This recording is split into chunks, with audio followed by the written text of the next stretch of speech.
Welcome. What's up, everybody? I'm Kyle. And I'm Jacob. I'm really excited for this episode. If you're tapping in for the first time, welcome. If you've been following this, welcome back. I had Jacob on.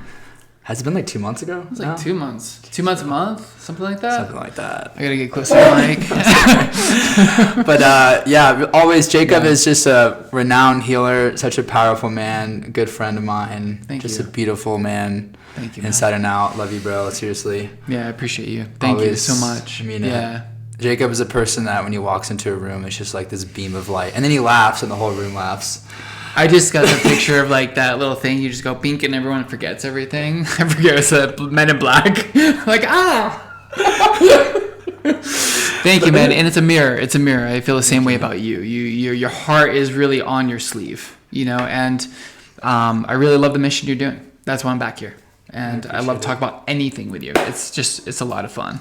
Yeah, we were talking just even without the mics, and it always hits, always resonate with Jacob, and it's always like really good advice, always.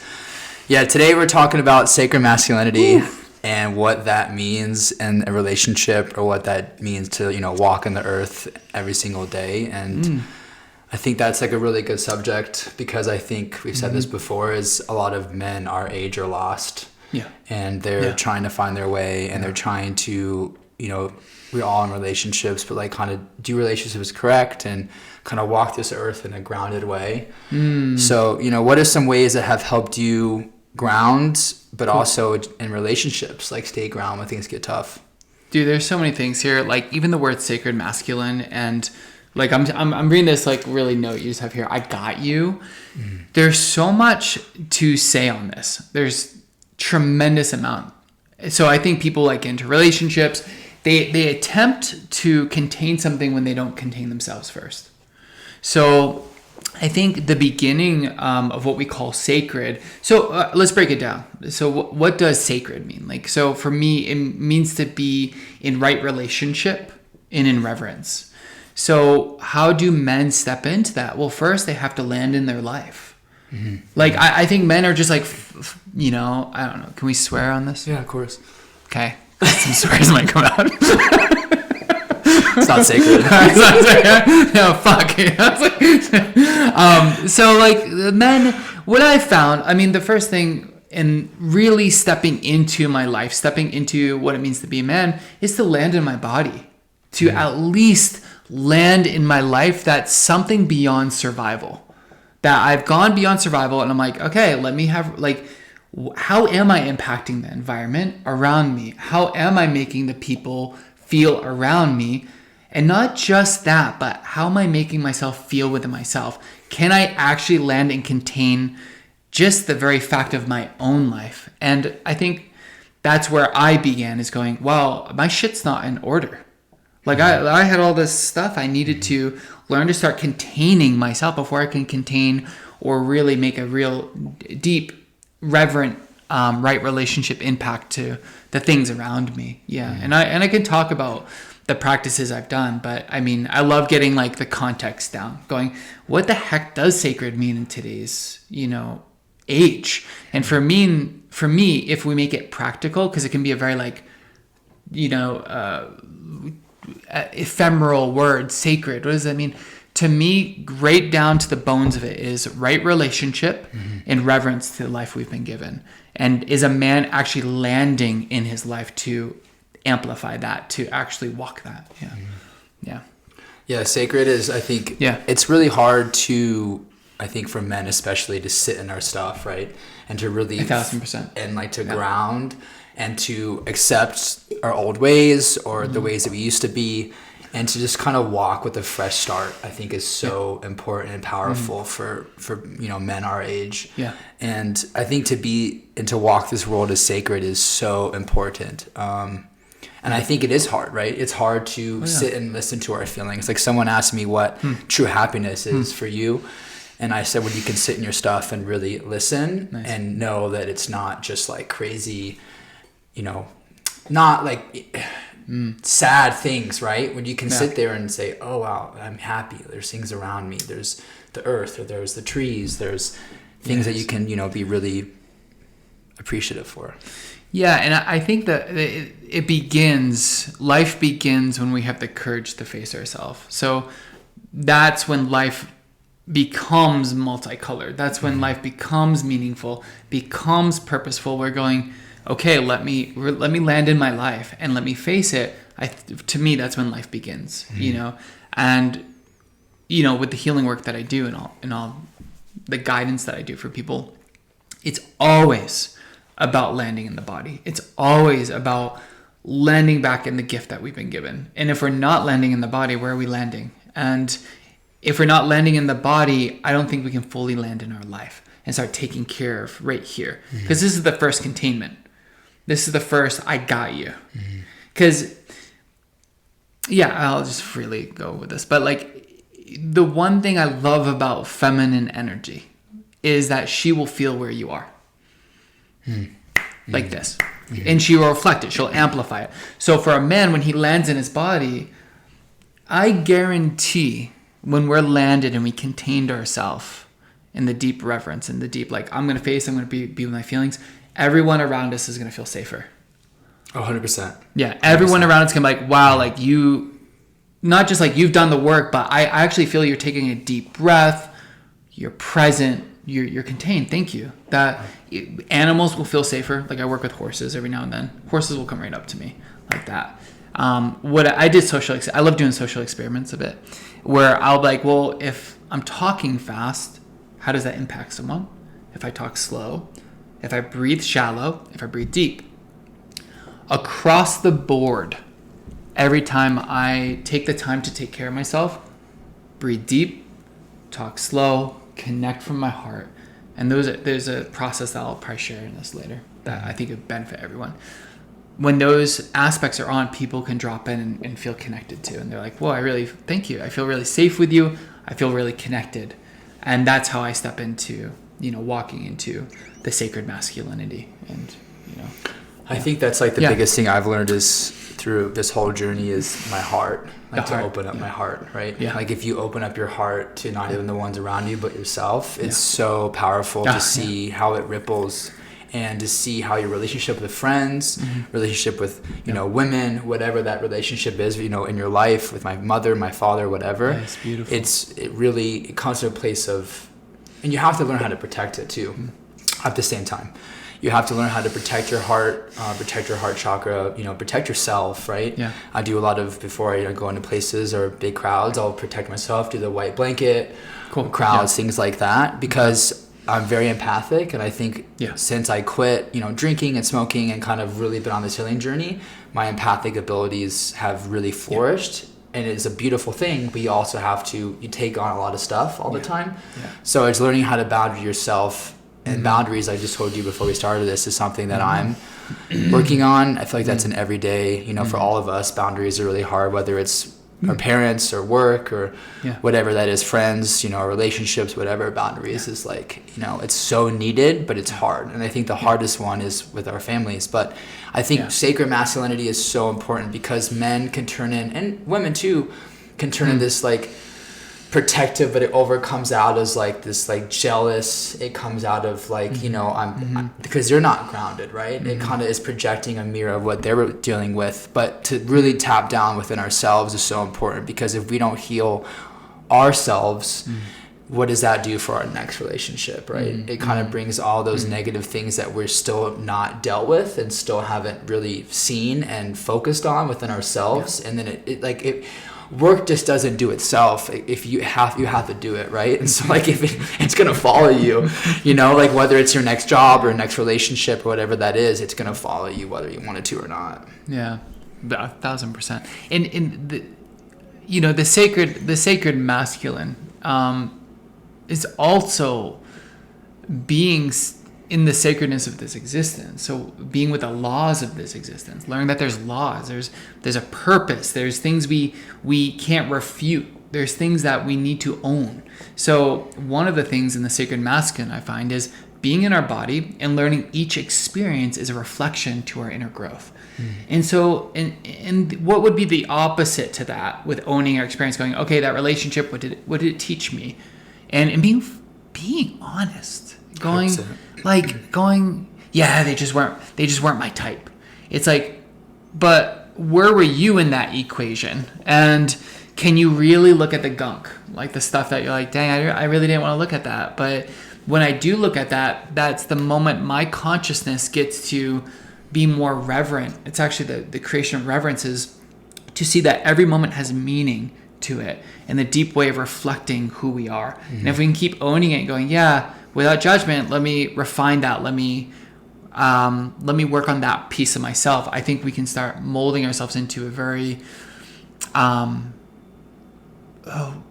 a right relationship to what is actually happening rather than projecting on it. Mm-hmm. And going, thank you for coming into my life. You know, maybe someone controlling or narcissistic comes into our life, but we allowed it. So we're like, what part of me allowed that? And then our power keeps coming back to ourselves. Mm-hmm. And then I would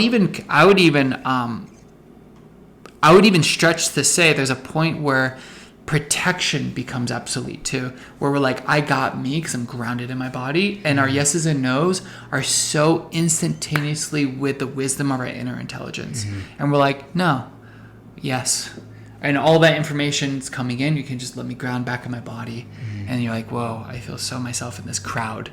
You know, that's I teach a lot of people that. That's like one of the main things. I think the 3 portals. Yeah. I think being grounded is probably the thing, Jacob, that's like changed my life. Yeah. Like truly, you know, Kimberly said to me, she's like, I really want you to practice. And like I said, sitting under a tree, I've talked about this before for a month. And I thought she was crazy at first, but it really was like this crazy hippie. No, good. No, I'm happy you're skeptical. That's important. It's like kind of like, really? You want me to sit under a tree? But, you know, trees are the most grounded things. But I have tried to truly walk this earth every single day. When I walk outside this door is being the earth. But it takes practice, right? It's doing Qigong every morning. It's doing my gratitude journal every morning. It's being consistent with my morning routines to be able to stay grounded. Correct. And my work is very stressful. Yeah. You know, like working in a restaurant, high stress, high volume, especially right now. Dude, 1,000%. It's a lot. I watched him work. And it's like, for instance, last week, 2 of my bartenders called out. I was bartending by myself on a Thursday. But you know what, dude? I went outside and I did Qigong 4 times. Nice. I told my staff I need a second when I was breathe, like I could breathe. I'm outside. The old me would have ran, grabbed a beer after work, untapped, numbed it out. Yeah. You know, just been like, okay, I can't wait till I go and have a beer, or I can go home and sit on the couch, watch the basketball, and like have a beer. But that was the old me. And I went outside, did my like the shaking, and I did my like, you know, movement, breath work, went back to work, and I could feel it. You know, it's funny because now with my staff, it's like, I need 5 minutes. I was like, let's go outside, we'll do some Qigong. Oh, it's beautiful. You know, and beautiful. So I'm like rippling. But to be able to be grounded, like you said, it takes practice. And at the end of the day, it's hard, right? And it's hard to still stay on center, even though when we get off centered.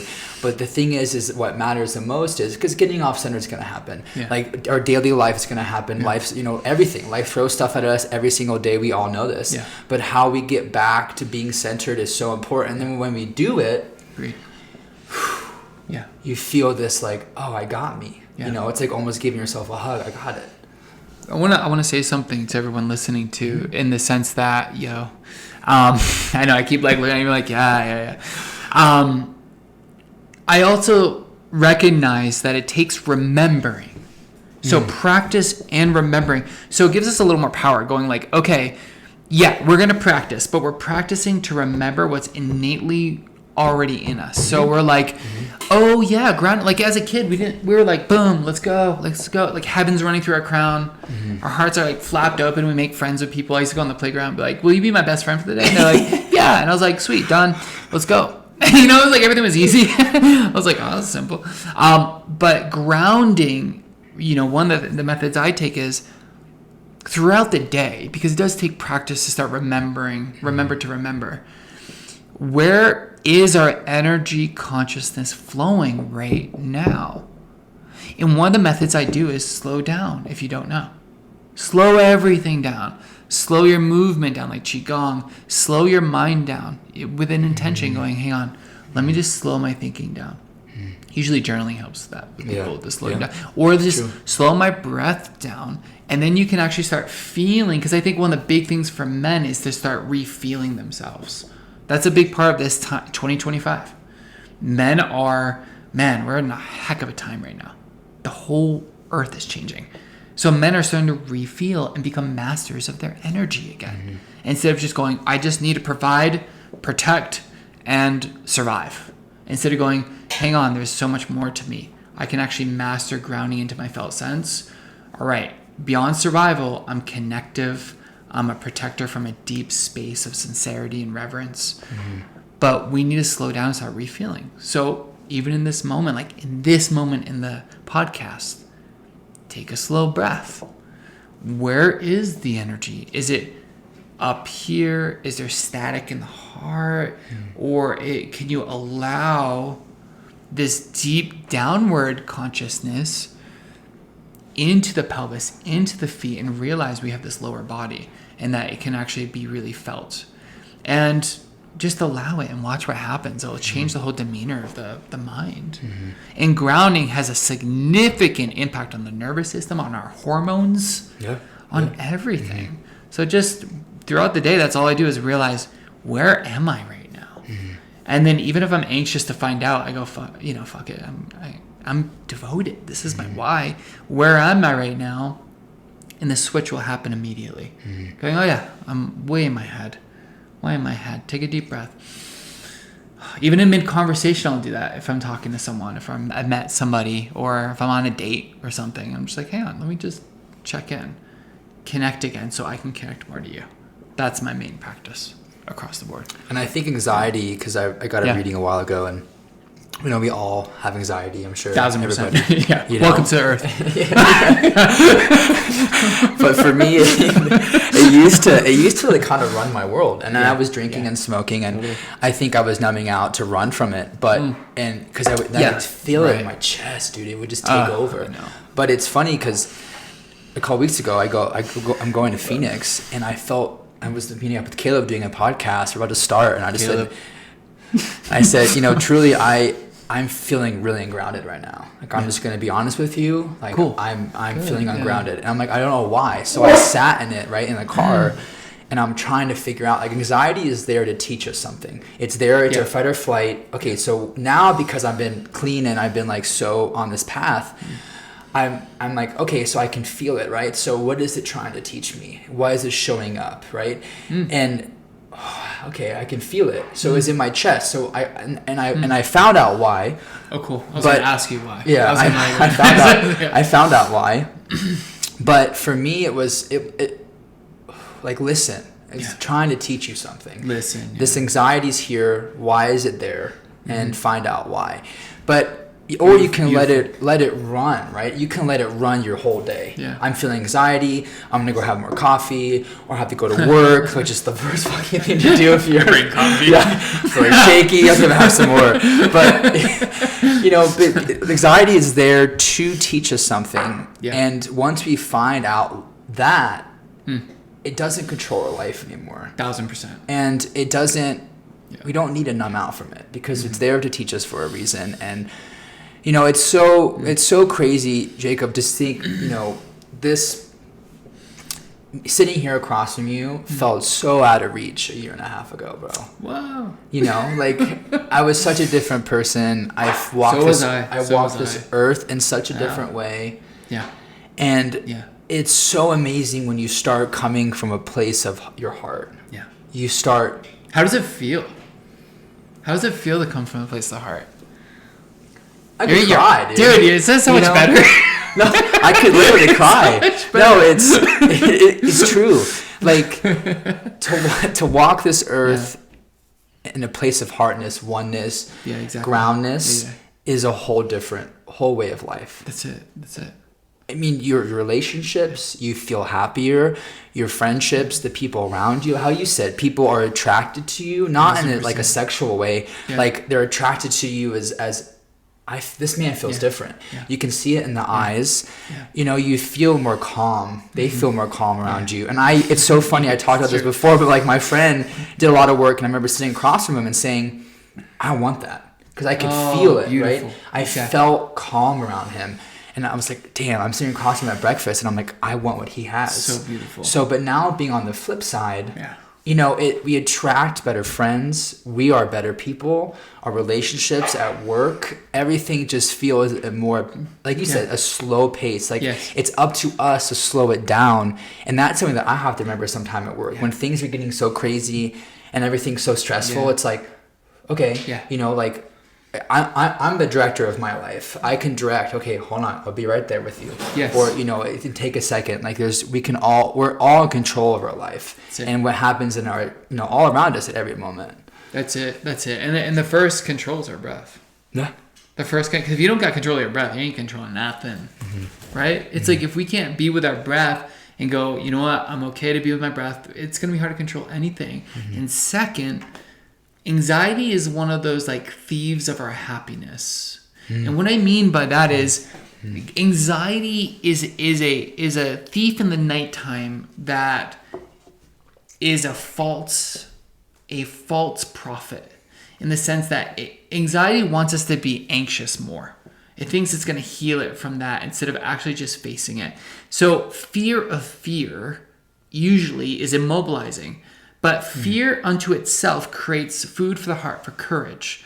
So actually, it's just sad that we avoid painful situations, or I'm not saying everyone, but a lot of what this society does is we stay in comfort instead of actually going, let me embrace the things I'm afraid of. Let me embrace, because in that sense, we're gonna grow. But the moment where we have fear, there's no growth on the horizon. There's nothing there. Literally it's zero. Immobilization. 100%. You're immobilized. You can't do anything. But the moment you go, let me see if this was fooling me, this anxiety, this fear. So every time I've been through a fear or anxiety, it never was a thing unto itself. It was always my mind's interpretation. Yep. And then I burst through into more power, sovereignty.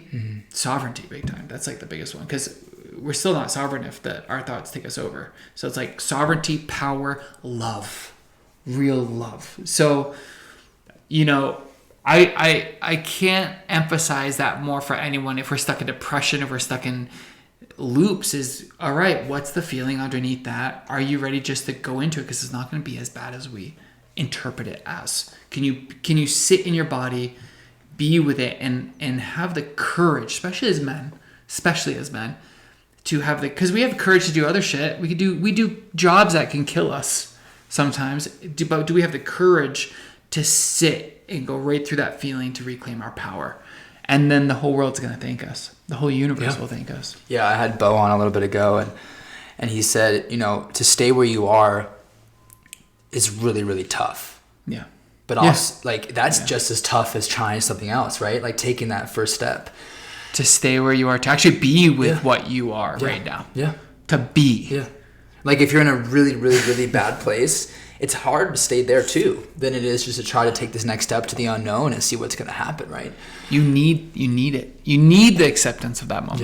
Yeah. It makes me think of martial arts with Kung Fu, because I'm going through pain tests. So what we'll do is I do a Eskrima, which is like stick fighting.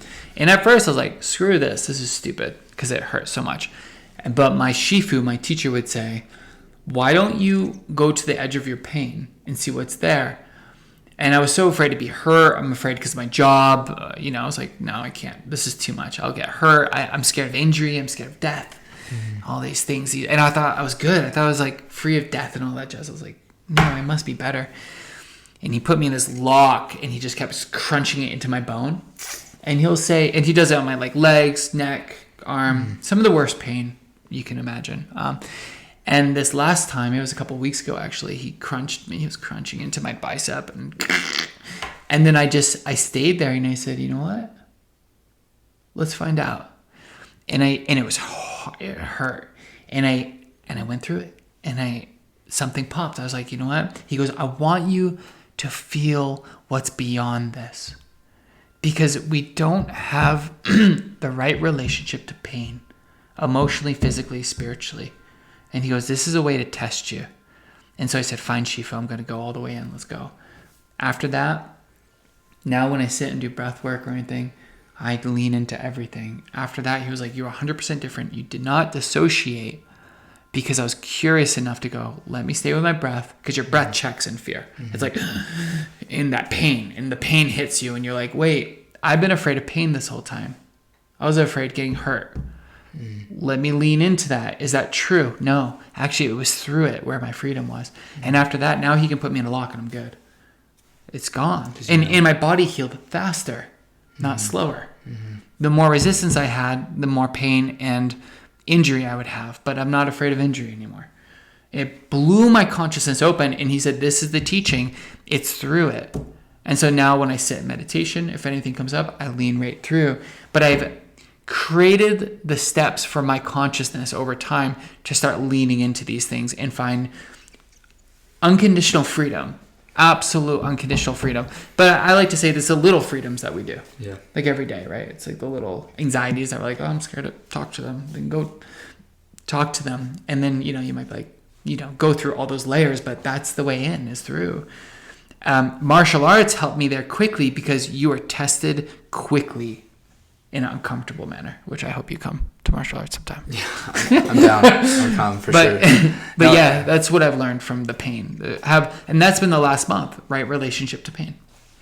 Yeah. I think it's interesting you brought it up, being like scared of like death or pain or things like that. I feel it was so interesting. Someone asked me, we're talking about it, and when I was struggling and like going through my like sadness and like, numbing and drinking, whatever you want to call it,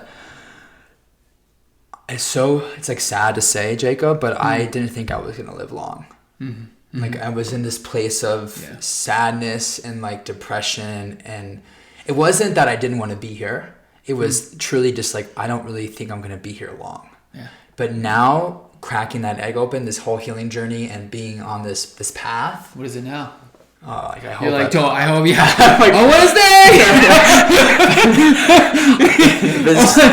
Keep me here. Don't take me out too soon. That's the healing. That's really beautiful. That's a 180. And how you said to walk this earth as a groundness, and how does it feel? It feels that I want to be here. Yeah. Yeah. I want to walk this earth and be here a long time. Yeah. I want to stay here. I want to help people. I have a calling. You do have a calling. And you do want to help people. That's this podcast, how you said you light up. I could be having the worst day. Could be like down or like feeling anxiety or feeling something like that day with Caleb. I felt anxious, but then I hop on this mic and it just goes away. Subscribe and like this. Support this guy. He is a heart of gold. And the most beautiful thing, Jacob, is I felt that I didn't used to. Yeah, I had a heart, right? I felt that as always a kid, I was very social, always made friends. I always cared about everybody else. But I wore a mask for a long time.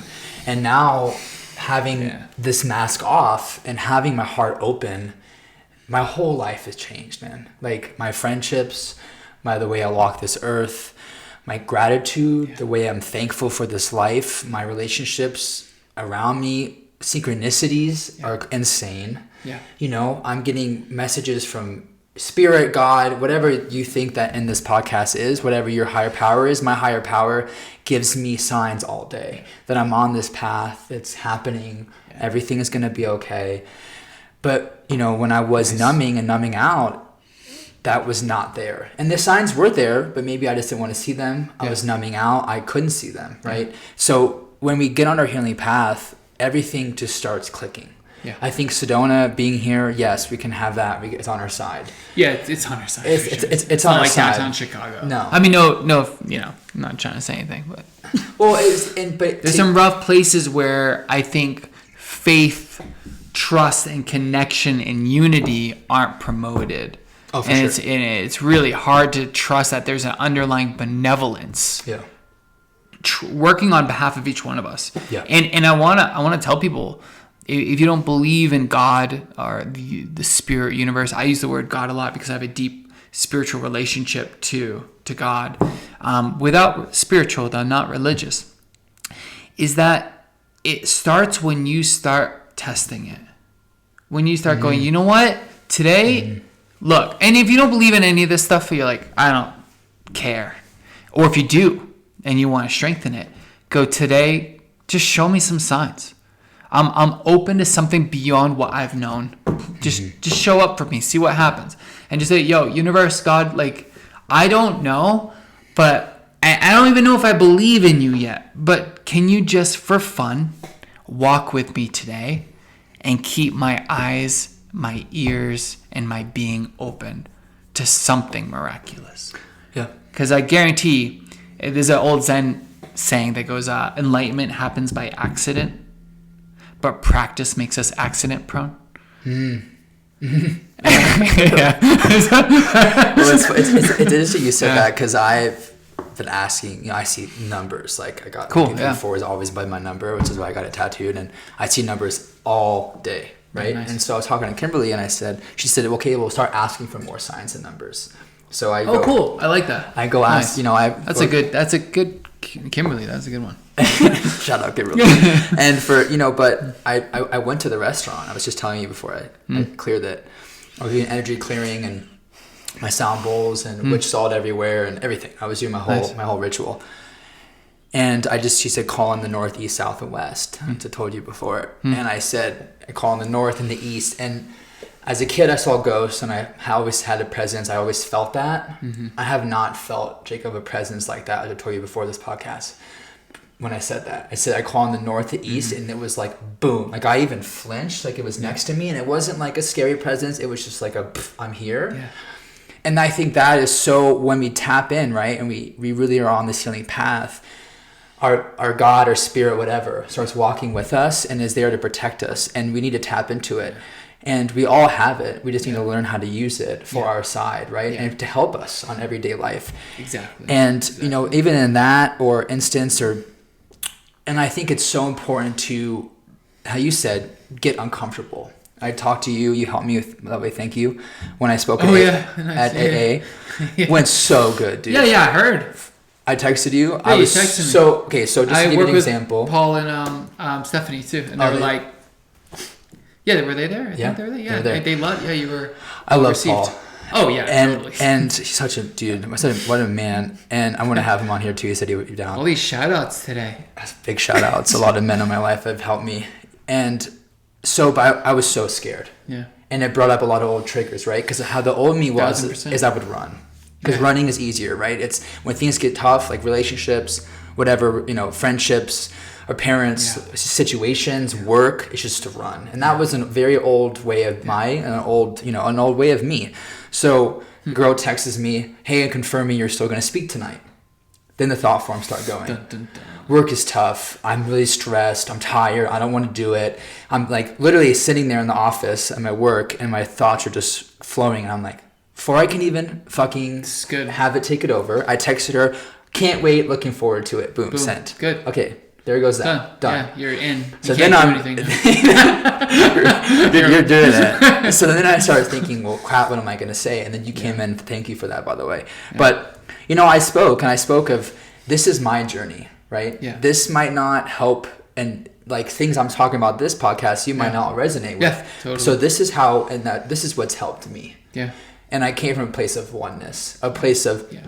And I did a podcast, which I'm going to post. It was like a one-on-one with me describing that day. But, just because you step out of your comfort zone, or just because that you're ready to heal, it doesn't mean that everyone else around you is going to take it the way that you want it to, or that can meet you there, or can even, could trigger them and they're not ready for it. Yeah, exactly. I spoke and I really poured my heart out, and then someone commented, because I opened the floor and I said, what are you grateful for on your journey? And I opened the floor.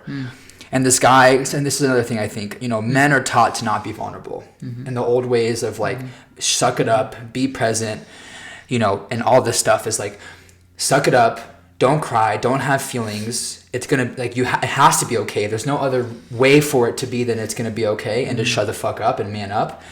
And I think that's the old way of being, right? And I talked to Paul about this, and the guy commented, and he goes, yeah, back when I was on my journey, I always had questions, and he said that was a mouthful, and like back in my day, I always had questions, but my sponsor told me that sometimes it's better just to shut the fuck up.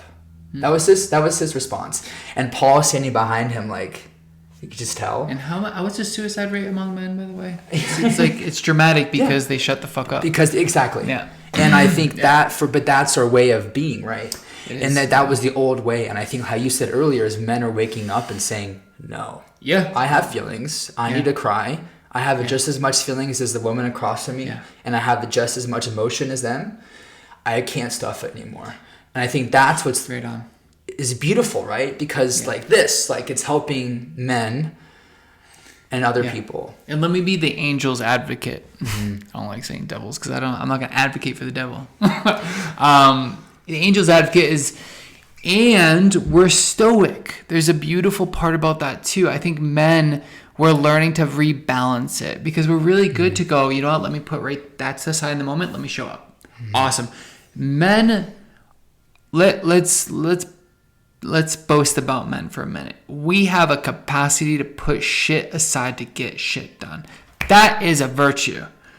But the moment we start disregarding ourselves and our emotions, we're gonna get ill. I mean, every holistic therapist, even in my work, will tell you the moment you are not real with your feelings, they're gonna back up somewhere in the body, and you're gonna have to. In this existence, we have to come to terms with everything. You can't make it out of here without embracing who you are. So if that's there, it's going to come out. But men have an incredible ability to also go, let me put that right there. I'm going to show up. And that's a beautiful aspect about men. So we're finding that middle ground where we're like, yeah, I have resilience, and let me voice out my heart right now. It's hurting, you know. And there is an imbalance in the world that we're recorrecting big time, you know. What was that practice that you talked about earlier that you were going to share? The 3 portals. Yeah. Okay, the 3 portals. Cool. So what I found in the human experience, I've been working with bodies for almost about 2 decades of holistic healing work. I see energy around people. It's my practice here in Sedona and everywhere, really. But when I look at someone, I see portals around them. I see energy, and it works. And I try to disprove myself all the time. I'm like, fuck it. Like, let's test this. Like, I don't know. Am I delusional now? Am I delusional now? No, it's across the board every time. I just had a guy yesterday, first time ever in the healing world, dude from Scotland. And he's just, I don't know, you know, my girlfriend brought me here, and, you know, I was like, all right, cool. He's like, I don't know what you do. And I was like, okay, let's start. I did the 3 portals with him. He was like, I feel completely clear. That was incredible.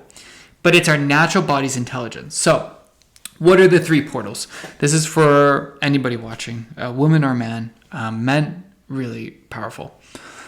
So we have a lower dantian center below the belly button. It's a couple fingers below the belly button in the pelvic area.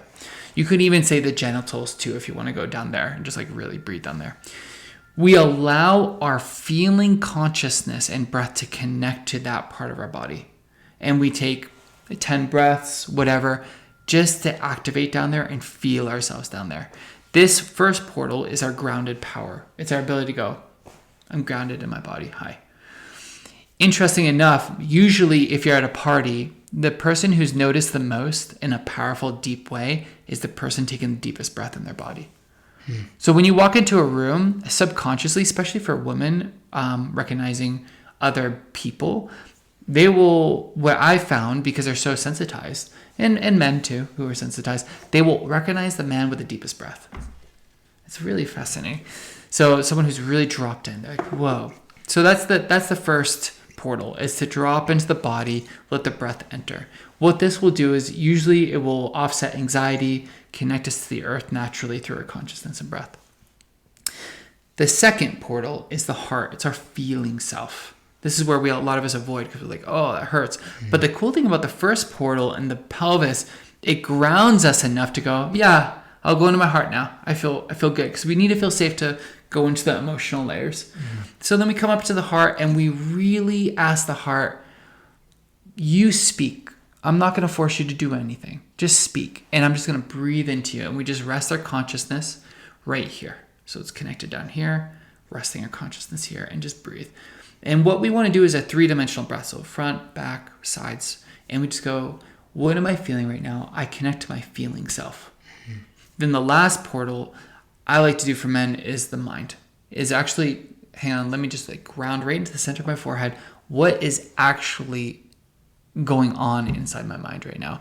And when we breathe and oscillate in these centers, it clears them out and connects us automatically. So people with doing this 3 connection will be like, I feel totally clear. I feel totally here. I feel okay. I feel good. I feel aligned. So grounding, feeling, mental. Now, this comes from one of my teachers, Ellen Kratzka. Shout out to Ellen. And I took it a little further into the certain portals in the body, which work, I found, universally. So if you're like, where do I begin? Do I do this practice, that practice? There's so many things. Start there. And can I connect to my pelvis, this part of my body? We have everything inside of us already. And when we somatically connect down here with our breath, we're going to feel a shift in our being. When we somatically connect right here, we're going to feel a shift in our being. When we somatically connect up here, we're going to feel a shift. But it's usually from the neck down that's most important. So right here, earth portal, feeling self, mental self, connect, and watch the magic. So do you like bring the breath into that area, focus on that area? Yep. So you make your breath and your mind one. Okay. So that now your mind has to follow your breath, and the name of the game of this is to feel yourself down there. So I'm feeling myself down there. I'm just breathing,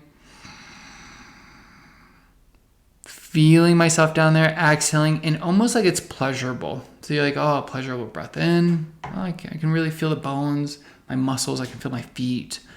Exhale, just be with gravity. And I hope y'all doing it right now. And then take notes. Take notes. This is a really powerful method, actually.